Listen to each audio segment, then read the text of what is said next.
ሰላም እንዴት ናችሁ? የዩቲዩብ ተከታታዮች በያላችሁበት የእግዚአብሔር ሰላምና ጸጋ ይብዛላችሁ። ዛሬ ከላይ ታይትሉ ላይ እንዳያችሁት ወይም ተምብኔሉ ላይ እንዳያችሁት ስለ ሰላም እናወራለን። የእግዚአብሔር ሰላም ልብን ይሞላል እና ከዚህ ትምህርት በኋላ የእግዚአብሔር ሰላም ቤታችሁ ላይ፣ ስራችሁ ላይ፣ በትዳራችሁ ውስጥ የእግዚአብሔር ሰላም ይሞላል። በኢየሱስ ስም የእግዚአብሔር ሰላም ሕይወታችሁን ያገኝ። ይህንን ቪዲዮ እስከ መጨረሻው ድረስ ማየታችሁን እንዳትረሱ፣ ሰብስክራይብ እንዳይረሳ። የእግዚአብሔር ሰላም ልብህን ይሙላ። ፒስ ኦፍ ጋድ የእግዚአብሔር ሰላም ልባችሁን ይሙላው። ሰላም ውድ ወንድሞችና እህቶች፣ ዛሬ ስለ ልባችን ሰላም እንማራለን። በዚህ ዓለም ጭንቀት ብዙ ነው። ብዙ ተስፋ የሚያስቆርጥ ነገር፣ ብዙ የሚያስጨንቅ ነገር በተለያየ መንገድና በተለያየ አቅጣጫ እያንዳንዳችን ባለንበት እንጨነቃለን። ስለ ስራ ሊሆን ይችላል፣ ስለ ጤና ሊሆን ይችላል፣ ስላለፈው ነገር ሊሆን ይችላል፣ አሁን ስላለንበት ህይወት ሊሆን ይችላል፣ ወደፊት ገና ስለሚመጣው ነገር ሊሆን ይችላል። እናስባለን፣ እንጨነቃለን። ይህች ዓለም ኢየሱስ ክርስቶስ ሲናገር በዓለም ሳላችሁ መከራ አለባችሁ እንዳለው በብዙ መከራ ውስጥ እናልፋለን እና የእግዚአብሔር ሰላም ቤታችንን እንዲሞላ ምንድነው ማድረግ ያለብን ነገር? በዚህ ዓለም ብዙ ጭንቀት ቢኖርም ግን እግዚአብሔር ለኛ ሰላም ነው። ክብር ለኢየሱስ ይሁን። እግዚአብሔር ለኛ ምንድነው? እግዚአብሔር ለኛ ሰላም ነው። ከዛ በፊት ስለ ሰላም ትርጉሙን ማወቅ አለብን። ሰላም ምንድነው? ሰላም ማለት ችግር እንኳን ሲኖር ልብ ውስጥ ያለ እረፍት ነው። ልብ ውስጥ ያለ በተለያየ ችግር ውስጥ መከራ ውስጥ እያለፍን ነገር ግን ውስጣችን ውስጥ ያለው እረፍት ማለት ነው። በጥያቄ ውስጥ ሆናችሁ እረፍት ይሰማችኋል፣ ሰላም ይሰማችኋል ማለት ነው። ሰው ሁሉ ሰላምን ይፈልጋል። አያችሁ፣ ሰላም የማይፈልግ ሰው የለም። እርጋታን የማይፈልግ ሰው የለም። ሰው ሁሉ ሰላም ይፈልጋል። ግን እውነተኛ ሰላም ከእግዚአብሔር ዘንድ ብቻ ነው የሚመጣው። ሰው ሰላምን ፍለጋ ብዙ ነገር ያደርጋል። ደስታ ፍለጋ፣ በዚህ ነገር ደስታ አገኛለሁ ብሎ አንዳንዱ አልኮል ሊጠጣ ይችላል፣ አንዳንዱ ከሴት ጋር ሊወጣ ይችላል፣ አንዳንዱ ምግብ ሊበላ ይችላል፣ አንዳንዱ ደግሞ ሾፒንግ ልብስ ሲገዛ የተለያየ ነገር ሲያደርግ ሲነዳ ሊሆን ይችላል፣ ቤት ሲቀይር ሊሆን ይችላል። ደስታ አገኛለሁ፣ ሰላም አገኛለሁ የሚለውን ነገር ያደርጋል። ሰፈር ሀገር ሲቀይር ሊሆን ይችላል። እውነተኛ ሰላም ግን ከእግዚአብሔር ዘንድ ብቻ ነው የሚመጣው። ከእግዚአብሔር ዘንድ የሚመጣውን ሰላም ዛሬ እናያለን። የዓለም ሰላምና የእግዚአብሔር ሰላም ሁለቱም ለይተን እናያለን። በመጀመሪያ ግን የዓለም ሰላም በምንድን ነው የሚመጣው? አንደኛ በገንዘብ። ሰዎች ገንዘብን ሲያገኙ በገንዘባቸው ብዙ ነገር ሊሰሩ ይፈልጋሉ፣ ብዙ ነገር ይገዛሉ። ዓለም የሚሰጠው በገንዘብ ደስታን፣ ሰላም ይሰጣል። በሁኔታ በሰዎች ይመሰረታል። ግን ይህ ሁሉ ይጠፋል። በገንዘብ የመጣ ሰላም ገንዘብ ሲጠፋ ይጠፋል። ሁኔታዎች ሲመቻቹ ነገር ሁኔታዎች ሲበላሹ ደግሞ ያ ሰላም አብሮ ይጠፋል ማለት ነው። ከሁኔታው ጋር በሰዎች ይመሰረታል። ሰዎች ናቸው። ሰዎች ሲጠፉ፣ ሰዎች ካጠገባችን ዘሩ ስሉ ያ ሰላም ወዲያው ከነሱ ጋር ይሄዳል ማለት ነው። ስለዚህ ወዲያውኑ ጭንቀት ውስጥ፣ ጥያቄ ውስጥ እንገባለን። የእግዚአብሔር ሰላም አሁን ሁለተኛው ምንድነው የምናየው? የእግዚአብሔርን ሰላም። የእግዚአብሔር ሰላም በልብ ይኖራል፣ ልባችሁ ውስጥ ይኖራል። ይሰማችኋል፣ እረፍት ይሰማችኋል። የተለያየ ጥያቄ ውስጥ ሆናችሁ፣ የተለያየ ብዙ አይነት መከራ ውስጥ ሆናችሁ ይህንን ሰላም፣ የእግዚአብሔርን ሰላም ከውስጣችሁ ምንም አይነት ነገር ሊነካው አይችልም፣ ሊያወጣው አይችልም። ችግር እንኳን አይነካውም። ገንዘብ ማጣት ሊሆን ይችላል፣ ጤና ማጣት ሊሆን ይችላል፣ ብቸኝነት ሊሆን ይችላል።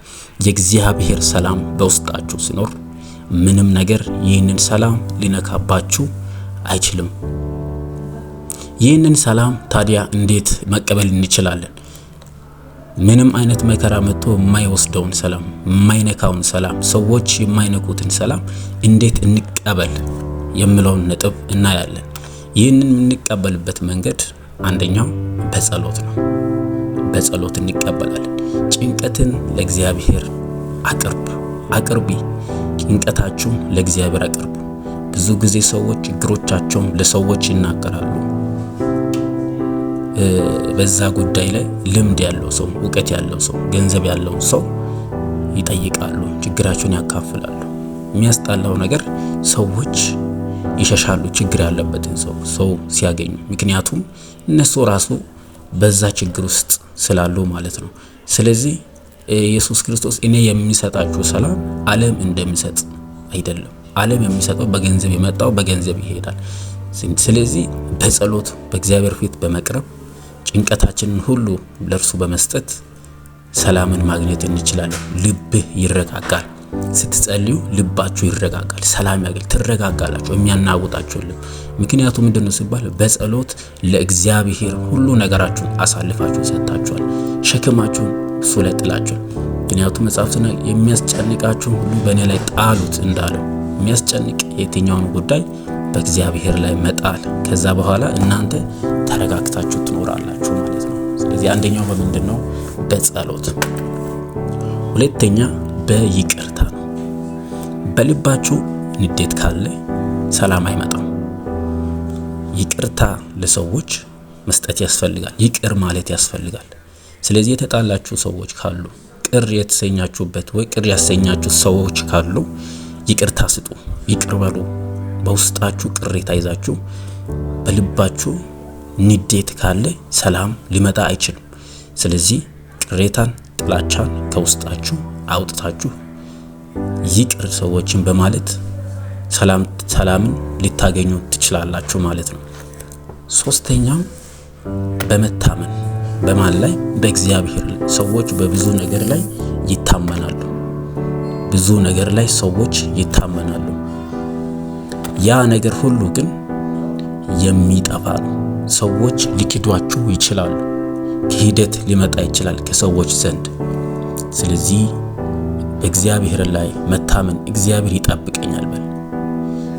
የትኛውንም አይነት የሚያስጨንቅ በምንም አይነት በሚያስጨንቅ ሁኔታ ውስጥ ብትገኙ በእግዚአብሔር ላይ ታመኑ። እግዚአብሔር ከዚህ ችግር ውስጥ ያወጣኛል፣ ከዚህ መከራ ያወጣኛል። እግዚአብሔር እሱ ይጠብቀኛል። ምክንያቱም መጽሐፍ ሲናገር ኢሳይያስ ላይ ትንቢተ ኢሳይያስ ላይ እግዚአብሔርን በመተማመን የሚጠባበቁ ኃይላቸውን ያድሳሉ ብሎ ይናገራል። ስለዚህ በእግዚአብሔር ላይ መታመን ያስፈልጋል ማለት ነው። ሰላምን የሚያጠፉ ነገሮች ምንድናቸው? እኛ በሰላም እንዳንኖር ሰላማችንን ሊያጠፉ የሚችሉ ነገሮች አሉ እንግዲህ። ስለዚህ እነዚህን ነገሮች ማወቅ ያስፈልጋል። አንደኛው ጭንቀት ነው። በህይወታችን ላይ በብዙ ጥያቄዎች ውስጥ መግቢያ ላይ እንደተናገርኩት ልትጨነቁ ትችላላችሁ። በብዙ ሁኔታዎች ውስጥ ልታልፉ ትችላላችሁ። ነገር ግን እነዚህ ነገሮች ሰላማችሁን ነው የሚያጠፋው። ስለዚህ ጭንቀትን ከህይወታችሁ ላይ ማስወገድ አለባችሁ ማለት ነው። ሁለተኛው ፍርሃት ነው። ሰዎች በብዙ አቅጣጫ ለብዙ ነገር ፍርሃት ውስጥ ይገባሉ። ነገ ምንድነው የሚሆነው? ገንዘብ ከሌለኝ፣ ስራ ከሌለኝ፣ በብዙ አቅጣጫ ሰዎች ለነገ ይፈራሉና በእግዚአብሔር ላይ መታመን አለባችሁ። ፍርሃትን ከውስጣችሁ አውጡ። ሶስተኛው ኃጢአት ነው። ኃጢአትን የምትሰሩ ከሆነ በኃጢአት የምትመላለሱ ከሆነ አንድ ጊዜ ኃጢአት መስራት ችግር የለውም። ነገር ግን ደጋግማችሁ በዛ ኃጢአት ውስጥ የምትገኙ ከሆነ በዛ ኃጢአት ውስጥ የምትኖሩ ከሆነ ሰላማችሁን ያጠፋዋል ማለት ነው። ስለዚህ ኃጢአትን ከህይወታችሁ ላይ ማስወገድ አለባችሁ ማለት ነው። አራተኛ ቅናት ነው። ሰዎች በዙሪያችሁ ያሉ ሰዎች ሲለወጡ፣ ሲቀየሩ፣ የተለያየ ሁኔታ ነፃ ሲወጡ፣ እግዚአብሔር በፋይናንስ ሲባርካቸው፣ በጤና፣ በትዳር፣ በልጅ ሲባርካቸው ውስጣችሁ ላይ ቅናት ካለ ያ ነገር ሰላማችሁን ይነሳል ማለት ነው። ስለዚህ ቅናትን ከቤታችሁ ከልባችሁ ውስጥ ማውጣት አለባችሁ። እነዚህ ሲገቡ ደግሞ ሰላም ይመጣል ማለት ነው። እነዚህ ነገሮች ከህይወታችሁ ላይ ሲታወጡ በውስጣችሁ ሰላም ይሰፍናል ማለት ነው። እነዚህ 4 ነገሮች ውስጥ አሁን ጭንቀት ውስጥ ካላችሁ፣ ፍርሃት ውስጥ ካላችሁ፣ ኃጢአት ውስጥ፣ ቅናት ውስጥ ካላችሁ ከዛ ውስጥ ራሳችሁን ማውጣት አለባችሁ። ከዛ በኋላ ሰላም ይመጣል ማለት ነው። ውድ ወገኖቼ ሰላም የምንፈልገው ነገር ነው። እግዚአብሔር ዛሬ ለኛ ሰላሙን ይሰጣል።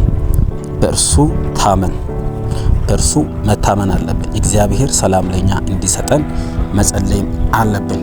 ስለዚህ አንድ ላይ እቺን እንላለን ማለት ነው። አቤቱ ልበን በሰላምህ ሙላ፣ ጭንቀትን አርቅ፣ እረፍት ስጠኝ። አሜን።